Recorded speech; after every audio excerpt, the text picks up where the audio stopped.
We are born free. And we will die free. The time in between, though, that's complicated. In that time, governments, institutions, and our egos will limit our ability to find true freedom in this life. These are real stories of real people overcoming the odds, persevering in justice, and unlocking their potential.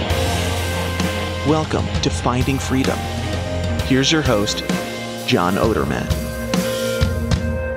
Hey, welcome back to another episode of Finding Freedom here on the Lions of Liberty podcast. And before I get into today's show, I got a great interview with Spike Cohen. I'm going to be sharing with you where we get into his entrepreneurial journey and a bunch of different areas and topics that I don't think I've heard him really talk about that often. So a really cool experience. I got to interview Spike in person at the Pennsylvania Libertarian Convention. And that was last week up in Williamsport, PA. If you haven't checked it out, I actually recorded a follow-up episode describing what happened at the LPPA convention. There was some dramatic stuff that went down. A lot of different accusations from both parties. I gave my perspective on what I thought happened, what I thought really led to the butting of heads and all of the toxicity that has gone back and forth, especially in Pennsylvania. Pennsylvania has really been the height of this clash within the Libertarian Party. So that episode where I recapped what happened, that is on my solo Finding Freedom feed. If you're listening to this on the Lions of Liberty Network feed, you get all three of our shows on my Finding Freedom solo feed. It's just my content. Of course, you get every Thursday this show, but I mixed in on Tuesday is when I aired that recap. So you can find that podcast, Finding Freedom, anywhere podcasts are found. If it doesn't come up on Apple Podcasts or Spotify or Stitcher or Overcast or wherever you're looking, if it doesn't come up on a Finding Freedom search, just put in Finding Freedom, John Odermatt, it'll pop right up. So if you haven't subscribed yet, please go ahead and do it. And as always, on both of these feeds, I would appreciate, and my fellow Lions of Liberty would appreciate, a 5-star rating and a review. It does help with the algorithms. I know you probably get sick of hearing podcasters say it, but if you're listening to a bunch of episodes and you like it, it takes a minute to do. So we appreciate it. Let's get to the interview. All right, I am joined by Spike Cohen, and this is an in-person interview. So yes. This is a rarity. Very rare in-person Spike interview, yes.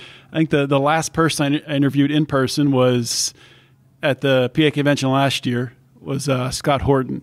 Yes. And we were sitting in a lobby of a hotel, crowded lobby. Yes. It was loud, but still turned out decently. So we got at least a secluded environment here. So somewhat secluded, yeah, exactly. It should go well. Yes. But good to meet you in person, Spike. Absolutely, good and to meet you, man. I know you've been on Mark's show before, and I'm sure you got into your backstory there and talking about really your liberty origin story. My show is called Finding Freedom. So one of the things that I'm really interested in is you're an entrepreneur, right? And I think you've kind of set yourself up in a unique way to have this freedom right now where you're able to travel around to these different libertarian conventions. So I'd like to ask you first, if you could start out talking a little bit about that entrepreneurial journey and where that bug came from. So it's interesting. The bug actually came from not wanting to work for anyone else. And I am thankful to my parents for kind of instilling that, and the way they instilled that was by saying, when I turned 13, they said, we're taking care of all your basic needs. If you want your own stuff, if you want to buy things, if you want things that you don't actually need, during the summer especially, you can go get a job and find it. This technically violated child labor laws, but and I'll explain why I think they at least need to be reformed. If I'm not sure if gotten rid of entirely, but certainly reformed. I, at 13, decided I wanted to get a job. And so I would do these bit jobs, mostly bussing tables at bars and restaurants during the summer. I live in Myrtle Beach. So just where our house was, we were within a bike ride of like a short bike ride of like 30 or 40 restaurants. We live near what's called Restaurant Row in Myrtle Beach. So just a ton of restaurant. And so I was well positioned to be in the restaurant industry at the entry level. And it was amazing. I was making like $5 an hour under the table. And by the way, for legal purposes, this is all just entertainment. But I was making... He's just playing a character. In Minecraft.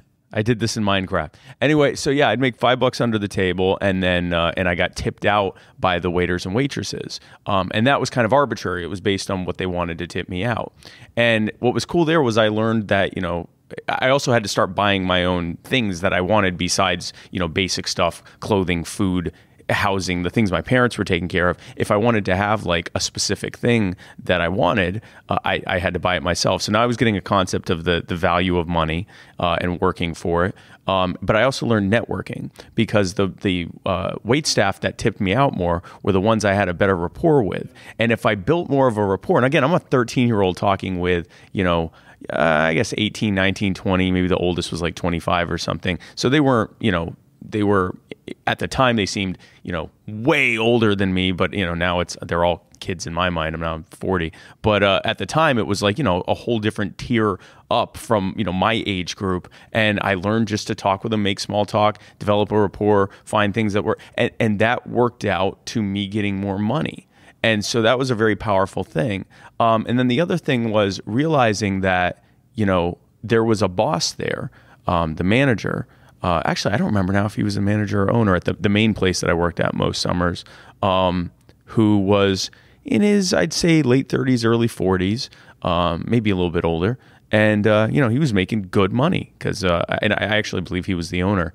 And, he was making really good money. There were other people there his age that were one level up from where I was. They would sometimes help with busing when it got busy. And the rest of the time they were working in the kitchen, and they were making a little bit more than I am. I think they were probably making $6 an hour. And actually they weren't getting tipped out. So I might've been making more than them. And I thought, I'm 13 or 14, 15, as long as I was doing this. And I thought, I don't want to be doing this when I'm in my 40s or 30s. And really, I don't want to be working for anyone. I would rather be the guy who owns the thing.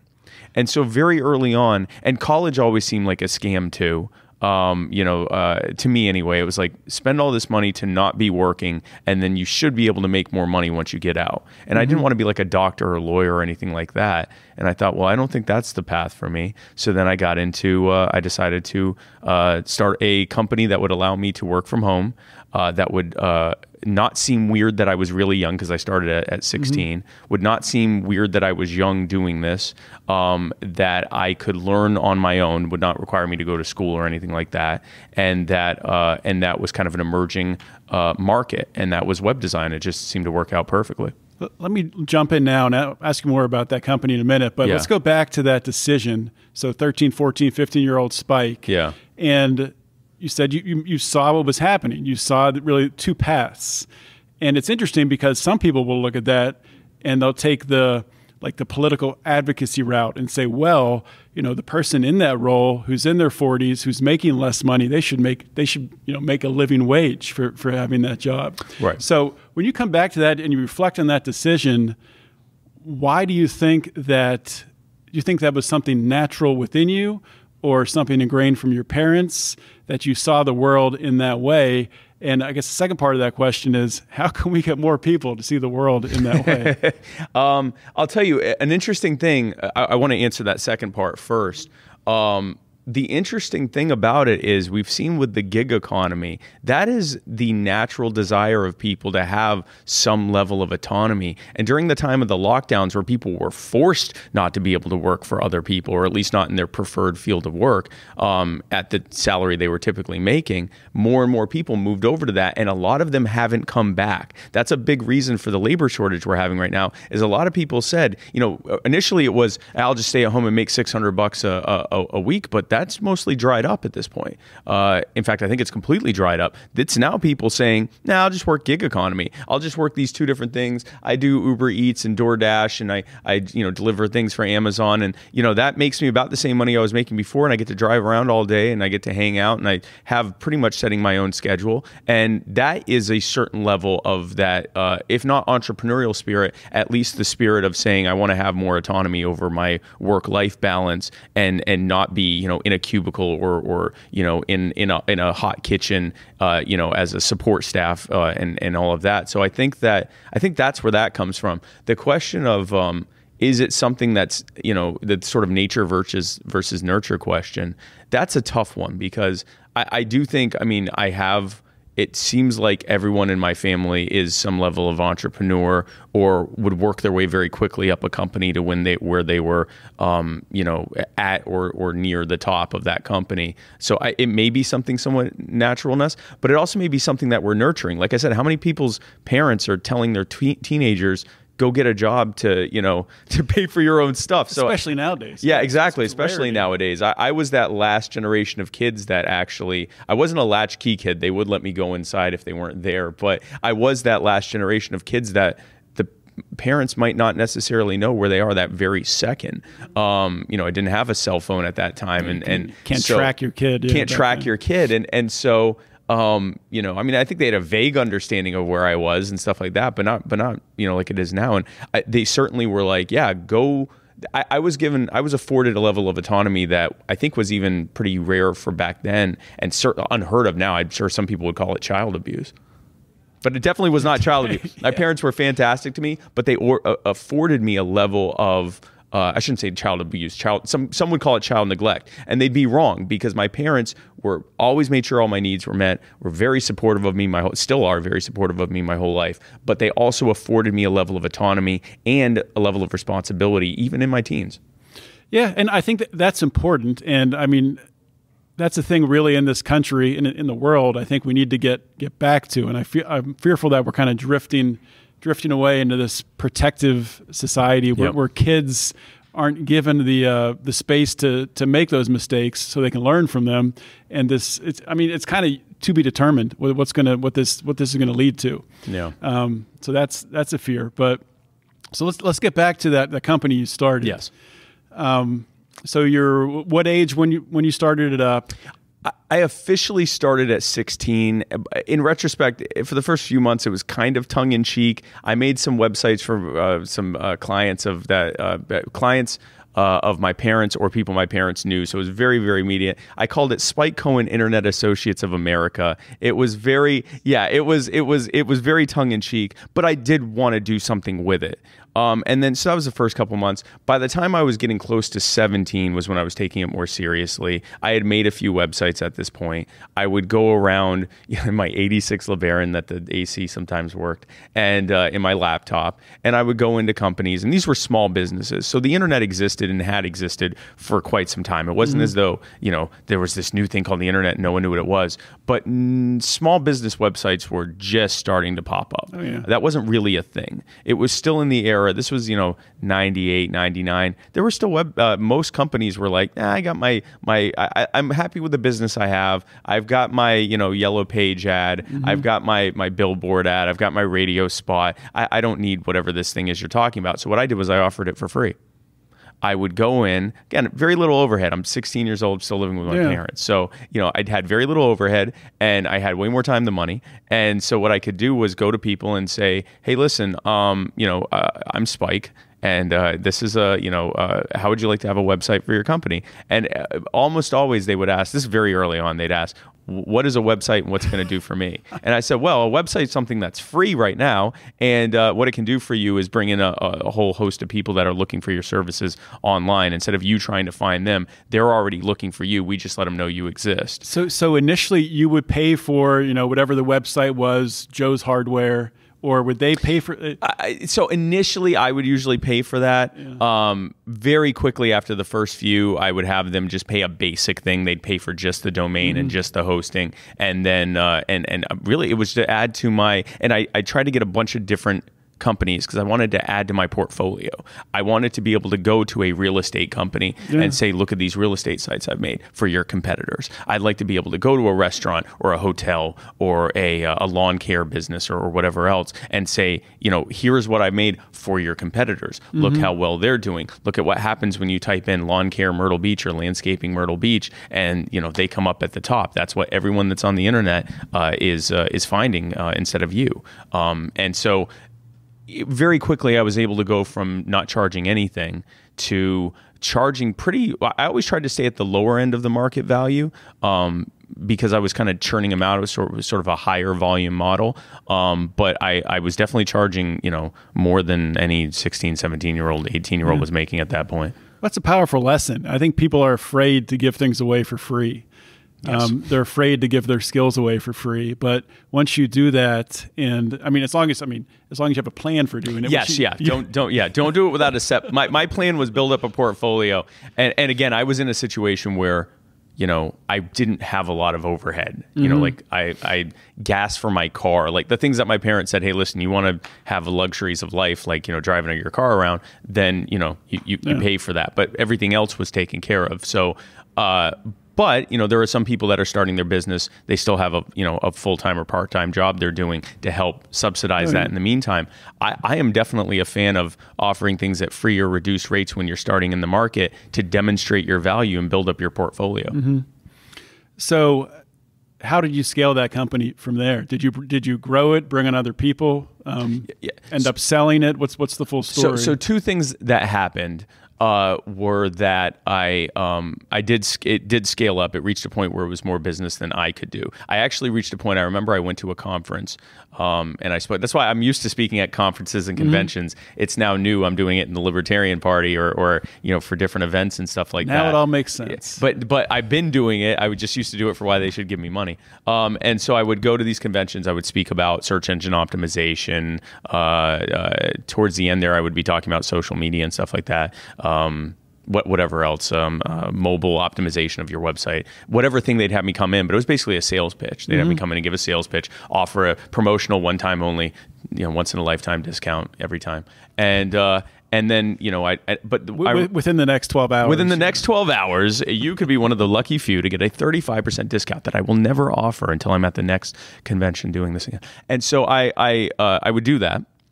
And I remember there was a time, and I sold, I don't even remember how many packages. It was over a dozen. I'd made a ton of money. And I came home, and I instantly felt dread. I was going to have to make all these things.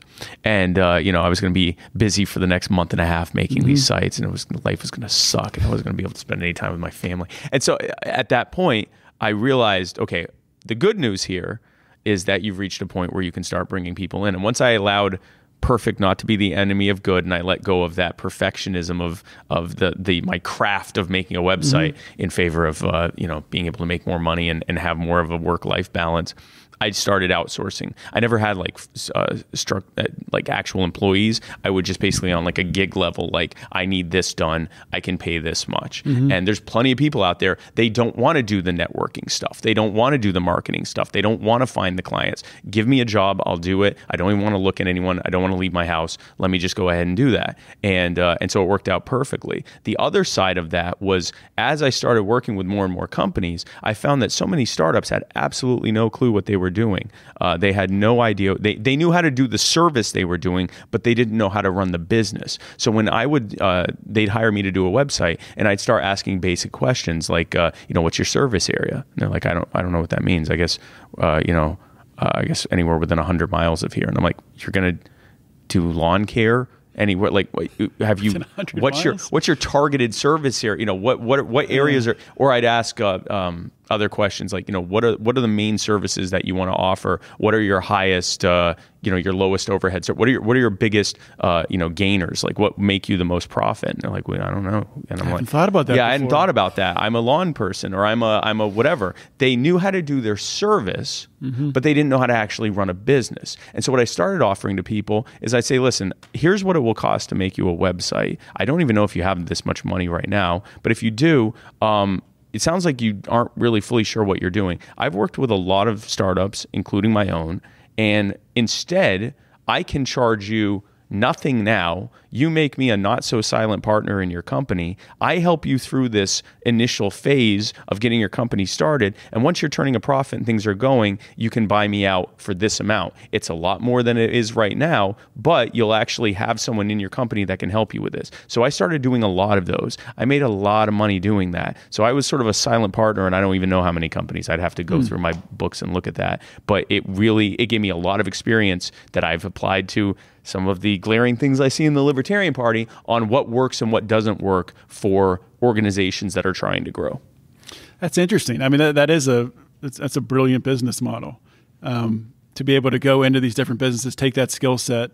And I mean, it's almost like, I mean, each business is going to be different, but at the end of the day, it's like you explained. I mean, you're looking for, your best margins. You want to scale those areas. Yeah. And rinse, repeat, do it again. That's awesome. And for a company that I hadn't worked in that kind of sector before, because I mean, small business service is small business service for the most part. But if there was something that was a little bit different, a relatively short 1 or 2 hour conversation about specifics about what they do and the kind of clients that they need and so forth would allow me to retool what I knew about small business startup in general to what they're doing. So I mean, but in general, what a small business that is offering services to a regional localized area is doing, you're just retooling it for whatever their service is. For the most part, there's not that much difference from small business service to small business service. Yeah.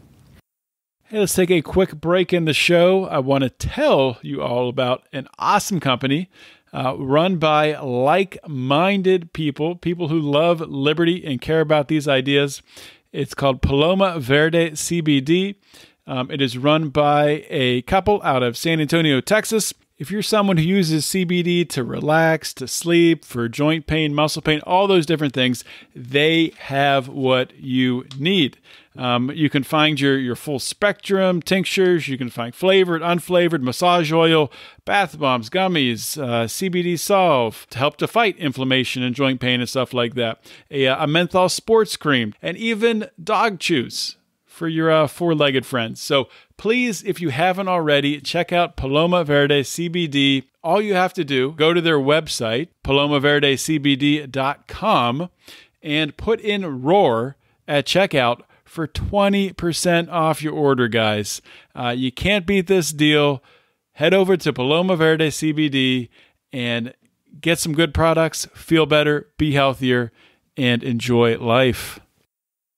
I mean, it sounds like you're passionate about entrepreneurship. Are you still involved? You still have ventures going on? No, I retired from all of that. I got out of all of that after I was diagnosed with MS. Okay. And it had reached a point where, before I'd reached a point where I could only do that much work myself. I had then reached a point where I could only do so much of even the level of up that I was myself. And it was right at the point where I was looking at, going to the next level where I'm managing other people that are doing startups and things like that. Okay. The stress of it, and in retrospect, I was burning the candle from like 5 different ends, including just the sides of the candle and just expecting it to hold up. And I ended up waking up and the right side of my body was numb. A few weeks later, after many tests, they said, you probably have MS. 2 years later, after multiple relapses and some serious conversations about how long I'd be able to walk or see, they told me that I definitely had MS. And that just made me kind of rethink everything. At that point, I'd been chasing money, and I had reached a point where I didn't have to chase money anymore. Like, I don't actually have to make money anymore. And if I'm not trying to buy an island or, my own airliner or something like that, my own jet, at this point, what am I doing? And I after spending about a year of hiatus of really doing nothing other than learning how to be more healthy in the way that I lived, my stress management, the way that I interacted with others, I was a much different person back then. I was very sort of that stereotypical alpha business owner, Wolf of Wall Street type. I wasn't a bad person, but I was very short-tempered, very quick fuse, just a completely different person than now. I would laugh at me back then, like Zen Spike, who eats is pescatarian and all that. So after that year of hiatus, I spent that time thinking, what do I want my purpose to be? 100 years from now, none of us are going to be here. Very few, maybe toddlers will still be here as very old people, but almost none of us will be here. 200 years from now, none of us will be here. All that will matter is what legacy we left behind, if any. And so that's what I started thinking. What do I want my legacy to be? I want it to matter that I was even here. What do I want that to be? It can't just be he made a bunch of money and then he died. And so that kind of brought me to the liberty movement. It was something I'd always been passionate about, but it was always on the back burner of my business. Well, now that I take my business out of the way, that's what got me into my liberty activism. And that's why I kind of came out of nowhere 3 years ago. Yeah, so let's talk about that, because the first I heard about you was from Dan Smots. Yes. I won't say his real name, but I think everyone knows him as Dan Smots. Yes. And you were running as Vermin Supreme's vice presidential candidate. Yes. And yeah, Dan brings you up. He's, you got to check out the Spike Cohen guy. I'm like, Spike Cohen? Who are you even talking about? I've never heard of him.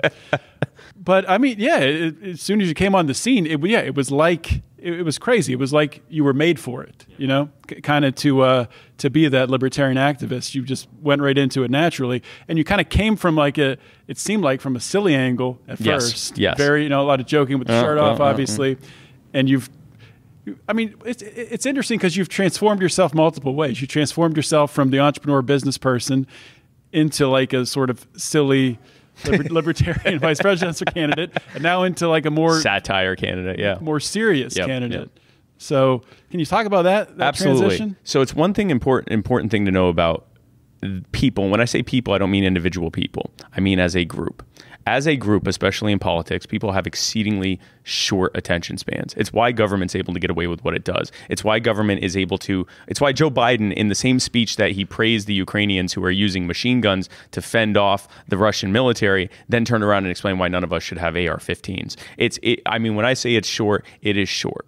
And so I thought, okay, I'm coming out of nowhere. I don't know how long I am going to be here for. I mean, my MS has been in remission for many years. I am the healthiest I've been in my adult life, but I have MS, and I don't know that I've got a 30-year character arc here in politics. And so I wanted to get in quickly, and the opportunity presented itself. I had a fun show that I did, mostly just entertainment for me. It's become a lot more serious over time, but My Fellow Americans was a decidedly tongue-in-cheek show that I do every Wednesday on Muddy Waters Media. There's a shameless plug there. But I would do the show, and one of my guests was Vermin Supreme, because I wanted to see what is this about? And he had a much more serious conversation with me than he usually does, because we had fun. And then I said, okay, so let's talk about this. What is the behind the scenes on this? And so we got to have a really frank discussion. And shortly after that, he and his team reached out to me and said, we're looking for a VP running mate for Vermin. How would you like to run for the Libertarian Party vice presidential nomination? And I thought, well, first of all, I need to join the Libertarian Party, because I never actually officially done that. And then after I did that, I started thinking, what is it I want to do with this? And I thought, well, obviously Vermin Supreme, is getting way more attention than almost anyone else who's running at that point. Yeah. And also I'm seeing some glaring, one of the reasons I never joined the party was I just saw some glaring errors in what's being done organizationally, messaging, all sorts of stuff. And I thought, well, I don't know what if I'm not willing to jump in there like I'm doing now and really try to make some changes or try to affect changes and lead by example, then I don't know what I'd even be doing there. So once I did decide I wanted to do that, that was my goal, to use humor to get people to go, wait, who the hell is this guy? Why is he holding a pony head on a stick? And then to get their attention, but then to, because what I was also doing during that, even during the silly phase, I would do door knocking tours and housing projects with Jacob Hornberger. I would do college campus tours with the Libertarian Party of North Carolina. I would go and do stuff, and I was basically running what was sort of a model for a general election campaign. And the whole purpose of my VP run was to say to people, hey, I'm Spike Cohen, now you know who I am. Also, here's what you guys should be doing when you're running for office. Here's the ways that you can do this. And I fully expected them to say, oh, that's great. Oh, Spike, that sounds cool. Good job. Okay, we're definitely going to have Larry Sharp do that when we pick him for VP, or whoever they picked. And then they ended up picking me. And so how big of a time nominated as the VP? Yes. How big of a shock was that in that moment? In that moment, it wasn't that much of a shock, but the shock came about a month before that. Because I do everything to win. Even I ran for vice president to win. I knew our odds were basically zero. There was nothing legally stopping us from winning, but people have to know who you are too. So I knew we weren't going to win, but I still ran to win. I ran as though we were right there neck and neck in the polls, and we just had to, do whatever we needed to do to get the vote and to win. That's how I've always done everything. I don't do things with a mind of, well, I'm not going to win, so I'll just phone it in. I'd rather not do it if that's the case. And so I started making delegate calls. And, I'm like, hey, listen, I did cold calling. I've done qualified calling. I know what I'm doing. And so I called, and I made, I don't know, probably 200-300 phone calls over the course of a month, and went right back to some of my cold calling stuff I used to do early on in my business. And I guess this technically wasn't cold calling because they knew who I was and I knew who they were, but certainly they weren't expecting the call. It's pretty close to cold. Pretty close. It's one level better than cold calling. But I would call them and tell them I was running and Vermin was running, and I would hear very often, "Oh no, you're already my VP pick. I'm still not sure about Vermin, but you're my VP pick," or "You and Vermin are my pick," or "Oh, you know what? I'm glad you called. I have some questions about this whole Vermin thing and what you're doing." And after a short call, they'd go, "Okay, yeah, that sounds good. Okay, I get what you're saying." And it was in that moment I thought, I might actually win this thing. Unless these people are just BSing me, which they have no reason to do, I might actually win it. So by the time the actual day came, there were already like unofficial whip counts. People were telling me I'd have it in the third round. And so it's still a bit of a surprise when it happened, but the real shock came when I was making the calls to the delegates and seeing that I'd already sold them on my being the VP candidate. So you were kind of talking a little bit there about, going back to your old skill set as an entrepreneur. Yeah. How similar is selling liberty to selling a product? Selling is selling. You retool what you're selling, what your call to action is, what your victory, your win, or your KPIs, they call it key performance indicators. Yeah. That's really the only difference. Selling, the act of selling, and politics is sales. A lot of people don't like that messaging isn't sales. It is. All human interaction is human interaction. And if you're trying to get people onto your side of something, whether you're trying to sell them a product, whether you're trying to sell them a service, whether you're trying to sell them your ideas or your candidacy, it's all coming from the same thing. You have to meet them where they are. You have to demonstrate that you understand what their main concerns are, or listen to their concerns and then reflect back that you understand what they said, if you're doing that kind of thing. You have to explain what the problem is, how we got here, and then what your solution is to that. A method that's used a lot in sales is called feel, felt, found. I understand how you feel. Many other people have felt that way. Here's what we've found can fix that. And so I apply kind of a modified version of that. And that's selling is selling to me. And the same methods that I was using to sell my web design is the same stuff I'm doing when I go on, progressive or conservative talk radio, and, by the end of the thing, they're agreeing with me on most things and rethinking just how libertarian they might be. It's the same thing. Yeah, that makes sense. So you talked before about doing things to win. That's in your nature, if it's for business, if it's for the VP nomination, doing it to win. Yep. Libertarian Party, do you think, and we're not calling anyone out individually, but just as a strategy, do you think libertarians get involved in races that they shouldn't, that there's no chance of them winning, and really should be focusing in areas where they can win, maybe more locally? Generally speaking, yes. Now, to be clear, there are certainly some races you have to run a candidate for it. For example, president, vice president, or whatever, or even governor and so.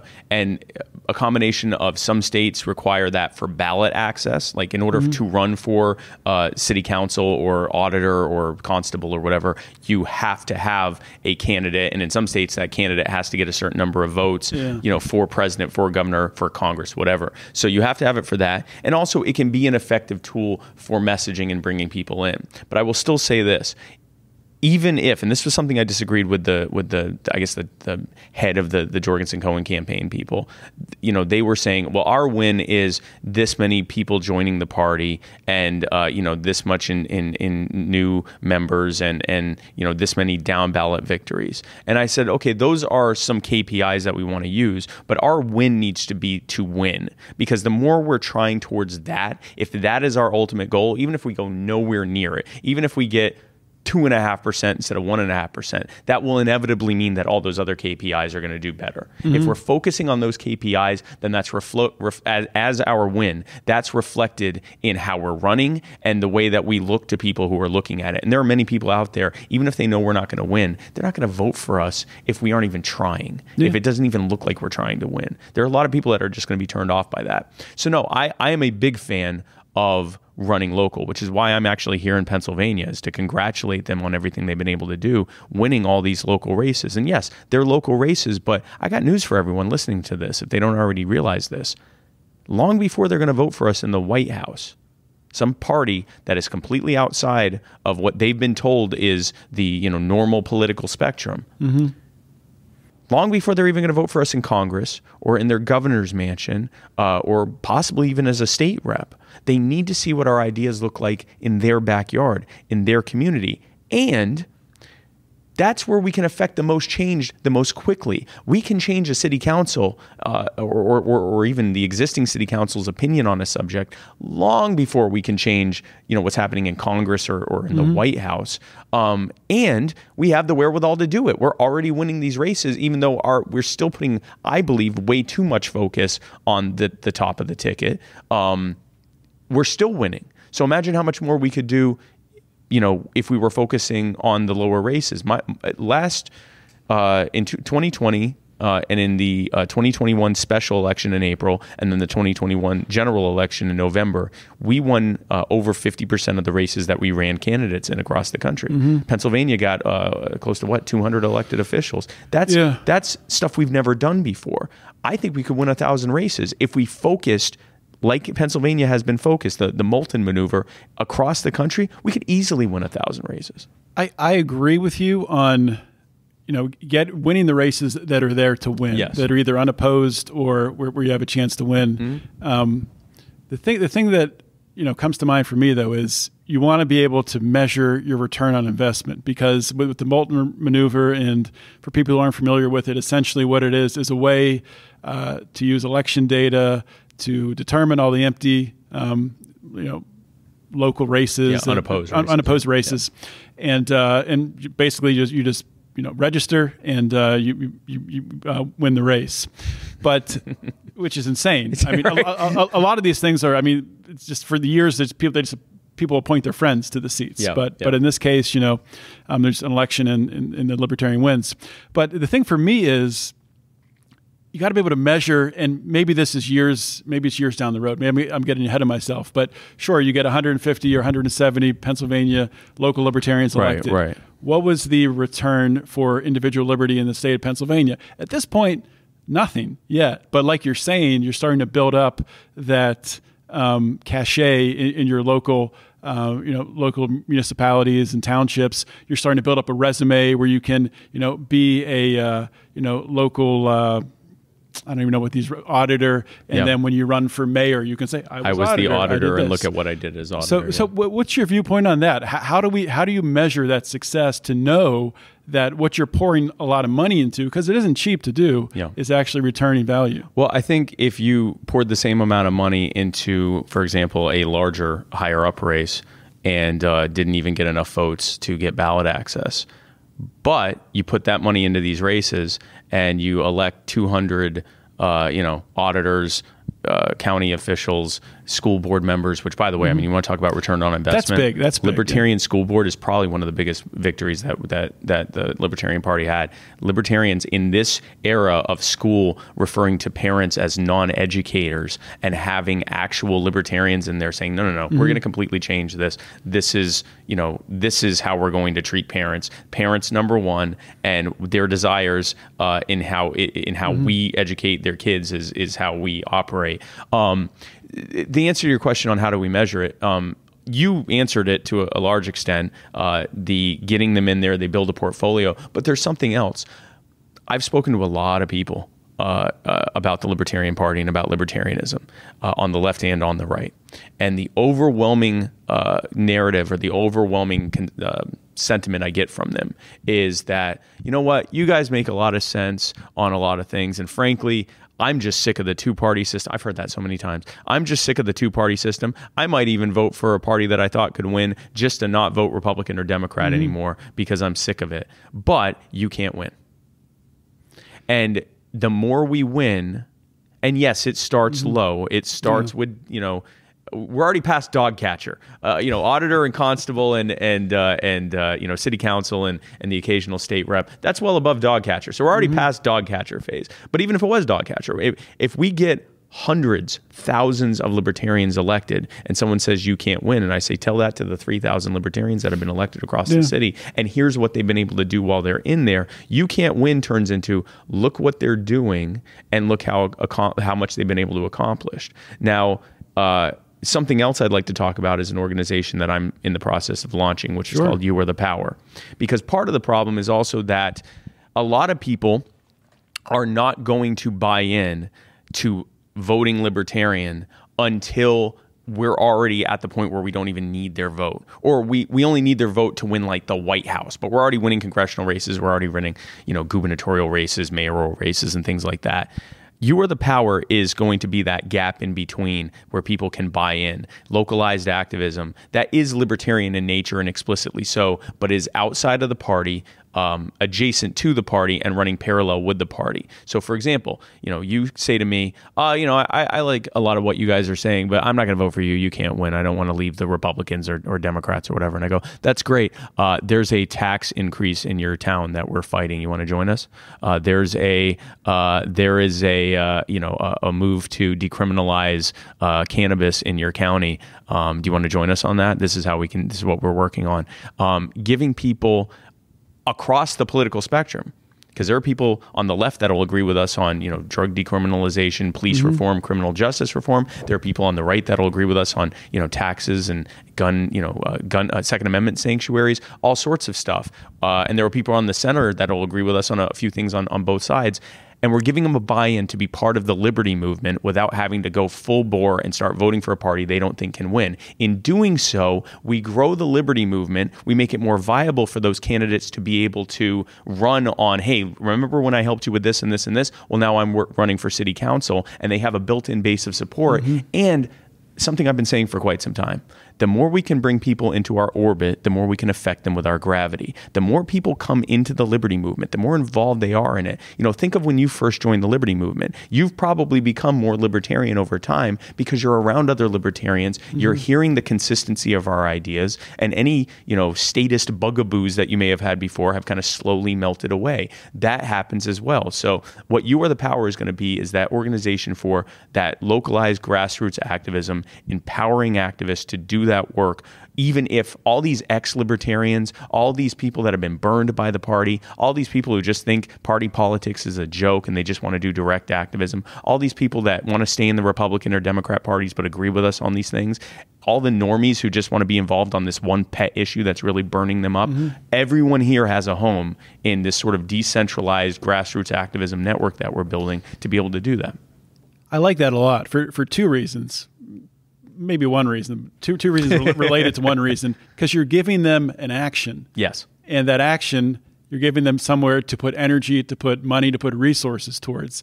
And that, from my experience, like with our local Libertarian Party, we have so much trouble getting, okay, we want to ask for donations. Well, for what? What do we want? What are we going to tell people that we're doing? So to have something you can point to, we're fighting this, we're trying to decriminalize marijuana in the city or whatever.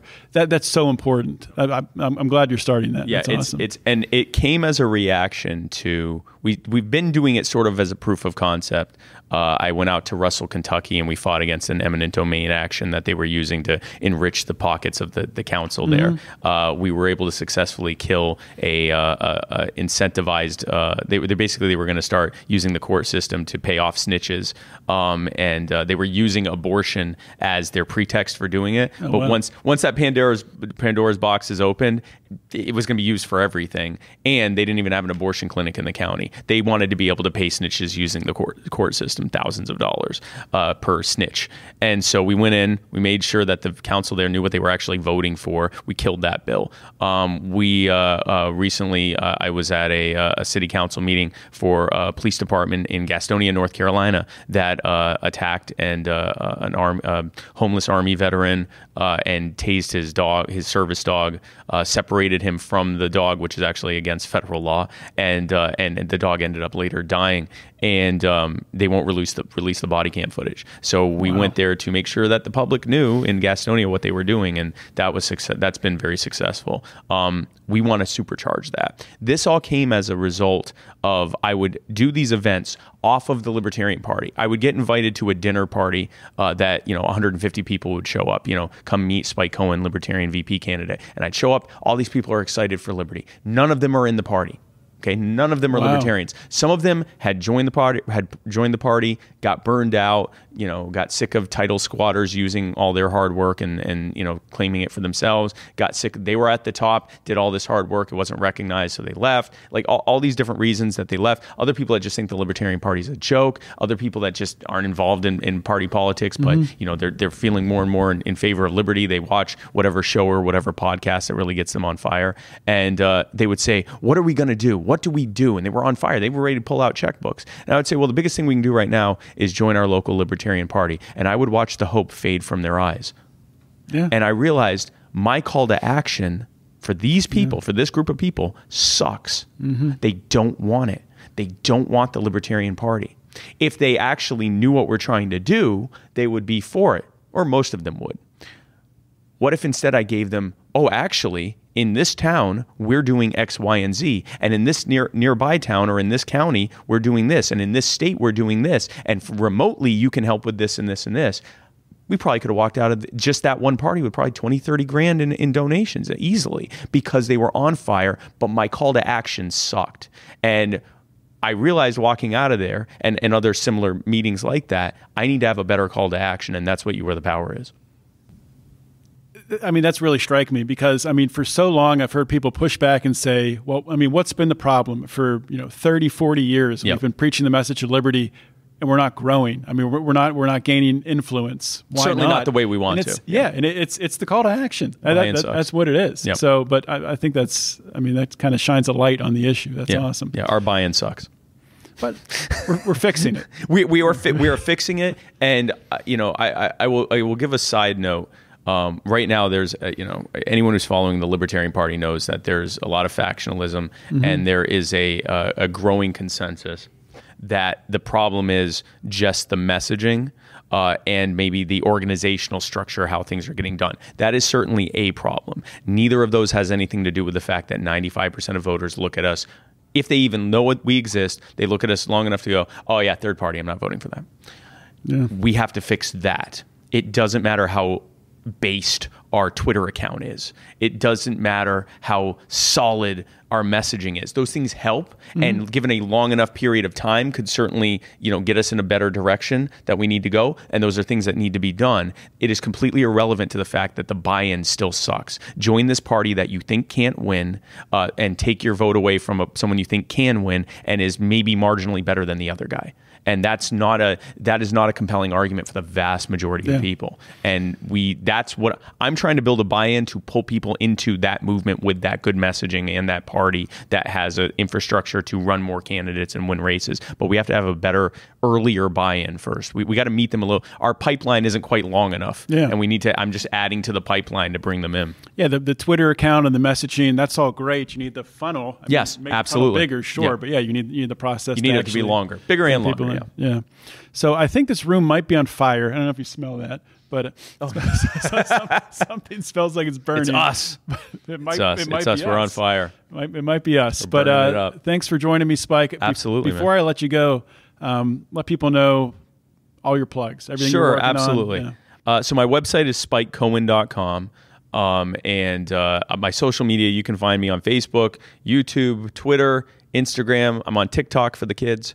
And and I'm actually now active on TikTok. You can't say it like that. TikTok for the kids, and people will be like, "Oh, what do you mean you're on TikTok for the kids?" Well, because okay, put it this way: all my TikTok followers look like actual children. Now, some of them are like in their 20s, but people in their 20s look like children. All joking aside, that is important for libertarians to be on things is. like TikTok and making reels on Instagram. Side note here: I joke and say, I'm on TikTok for the kids.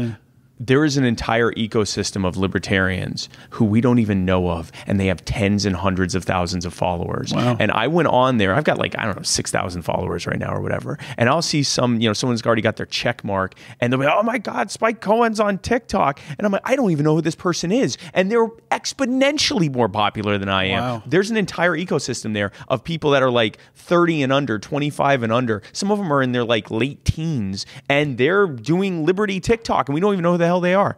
It's a whole thing. I'm trying to get in there. I'm trying to reach the kids. But yeah, so I'm on TikTok as well. It's easy to find me on social media. The North Star is just follow the ATF, and when they post something on Facebook, you'll see my comment. And that's true. That's if you ever get lost, just hug a tree and wait for the next ATF post.